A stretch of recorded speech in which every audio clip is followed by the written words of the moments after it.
Hello everyone and welcome back to my channel. I hope you're all well. So in this video we are going to be reviewing Inside Out. Now I watched this movie all the way back in 2015 when it came out, but now that Disney Plus is out, I watched it again, and honestly it's just such a good movie that I thought I have to do a review of it. It's just really cool because it talks about the 5 core emotions that psychologists have said exist in the brain, namely joy, sadness, fear, anger and disgust, and how these kind of all work together to formulate the brain and encourage people to do certain actions. And because of this, I just feel like it's super current in relation to what we're kind of all experiencing as a society, and really does kind of help people understand certain situations, for example, such as depression, such as dealing with loss, such as positive and negative experiences, and even dreams. So it's just so cool because it just covers all of these different areas, and it's obviously a movie and it's really enjoyable from that point of view as well. But you know, from the other side, you can really understand potentially how to deal with certain areas and certain situations because you can visually see how the brain works and kind of really unearth how to really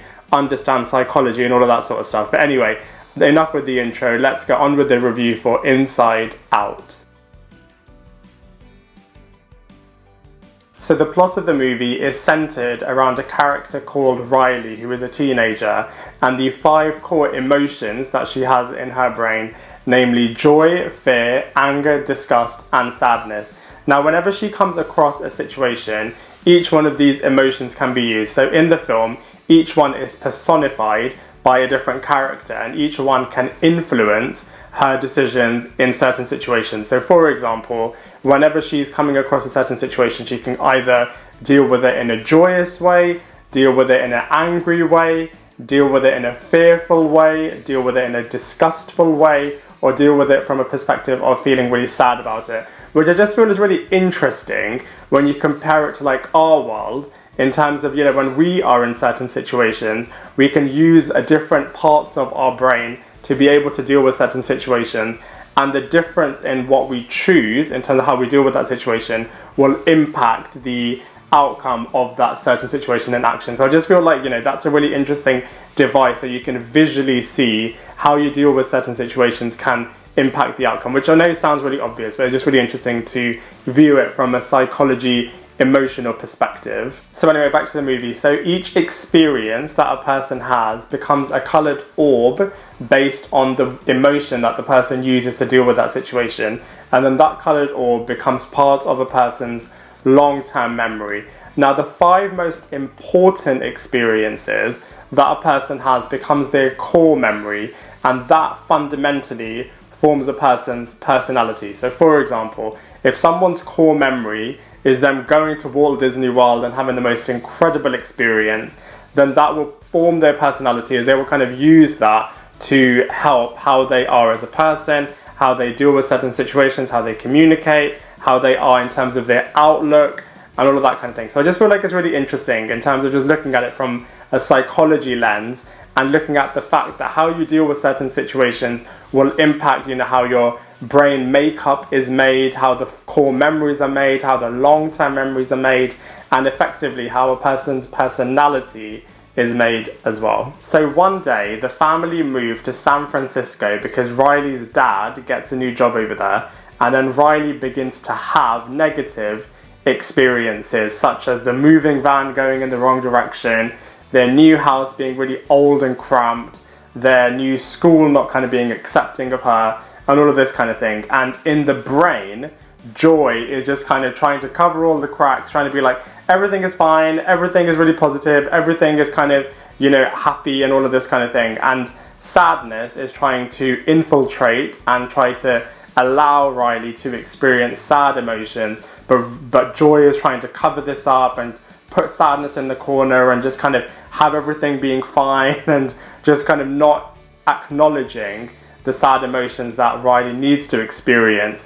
And that kind of has a bit of a dramatic moment within the brain, and something kind of fundamental happens that I won't really talk about or spoil, because it's a really interesting journey around the brain and how core memories can change and how people's perspectives can change after they have certain experiences, and how does that affect their personality. and all these really, really interesting things that you have to see for yourself in the movie. But it's just really, really interesting, and it's just a really interesting journey as well in terms of how to be a complete person, is how you have to really tap in, acknowledge your emotions, and kind of use them to your advantage so that you can progress and grow into a much bigger, better, stronger person. So just a really, really interesting journey. And from a storyline point of view, I was just literally hooked from start to finish because I am obsessed with psychology. So for me, it was just a brilliant movie, and I highly recommend watching it because the story is incredibly captivating. So from a character's point of view, I guess there's two kind of worlds of characters. So the first world of characters is the human characters, and they're great, they do their job really well in terms of being really expressive, being really relatable, being really typical, etc., and they kind of drive the movie really, really well. And then the other world, which is the super fascinating one, is the world of the brain and the different emotions within the brain, and that is honestly just super, super interesting, kind of having all of these different expressed, personified emotions. Obviously they're very exaggerated to kind of communicate the fact that they are the emotion that they're kind of representing, which is really, really interesting. But the journey within the brain that these characters kind of go in is just super interesting. Like I said before, how certain experiences that a person has forms their long-term memory, and how really standout experiences fundamentally make the person that they are, because those are their core memories. And if a core memory is kind of rotten and very negative, then effectively and understandably that is going to impact the person's personality as well. So just really interesting in terms of how people are formulated through the experiences that they have, and how they should be really careful with that. And also forgotten, lost memories as well, how to kind of maybe go back into the past and kind of recapture the person that they were maybe in their childhood. So it's just really, really interesting, and kind of make-believe characters that people make up when they're kind of in their innocence, and those kind of characters that then get forgotten about. And also from an emotional point of view, from those characters, how you really need to tap into and use all of the emotions that you have to be a complete person and to express them instead of suppressing them, and just the consequence that can happen if you do that. So it's just really, really fascinating, and I just feel like all the characters really do embody the emotions really, really well, really do bring them to life. And from our perspective, you can really understand and relate to that, and really see that, if a person who has a lot of negative experiences will inevitably be a potential negative personality in their life, and how actually you need to be really careful about the situations that you put yourself into, because it could have negative long-term impacts. And in a similar vein, how you should seize kind of good experiences because they can kind of help you in the longer term. So it's just really, really interesting from a character's point of view, and the lessons that you can learn from them. So like I said before, I'd highly recommend watching it if you haven't watched this film already.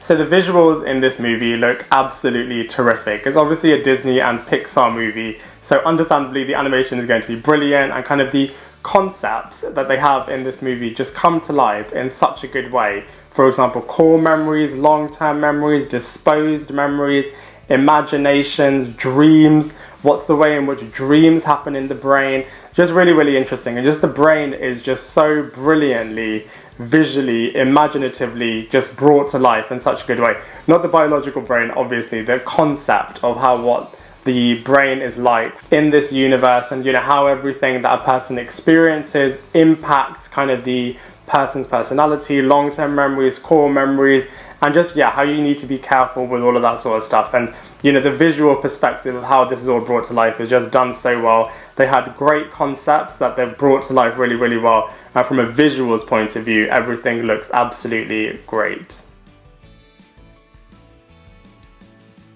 From a comparisons point of view, this is definitely one of the best Pixar and Disney movies out there. It's so well thought through, and loads of people are talking about psychology these days, so I definitely think it's very current, and it's just really, really cool movie. In terms of comparisons though, obviously there's a lot of other great Pixar movies, so I would say, this movie isn't as good as maybe the Toy Story brand, or the Wreck-It Ralph brand, or the Incredibles brand, but so much better than, Wall-E, Monsters Inc., Cars, Finding Nemo, etc. So, you know, I would say it's kind of in the middle in terms of the whole plethora of Pixar movies. Better than some, not as good as others, but in terms of being one to watch, I would highly recommend watching Inside Out if you haven't seen it before, especially if you're interested in psychology and personal development and kind of self-development and growth and kind of having a growth mindset and all of that kind of stuff. And if you are a fan of Pixar movies but you just haven't seen Inside Out yet, then definitely check it out. This is definitely one to watch. So overall, I'm sure you can tell, I really enjoyed Inside Out. I feel like it's a really well researched and well presented movie. It's very current, very enjoyable, and there's just loads of takeaways that you can take from a movie. And you know, inevitably, that's really what we want from a TV and movie viewing point of view, taking lessons from there that we can use to better ourselves and better our lives. And I just feel like Inside Out is definitely on the money with that, as there's so many things that you can take away, that you can learn from, that you can improve yourself with. So for all of those reasons, I just feel like it's definitely worth the watch if you haven't seen it already. A great film, really well presented, really visually impactful, and just a great ride from start to finish. So for all of those reasons, I'm going to give Inside Out a solid 7.5 out of 10. I'd love to hear what you think, so please let me know in the comment section below. Otherwise, I look forward to seeing you in my next video.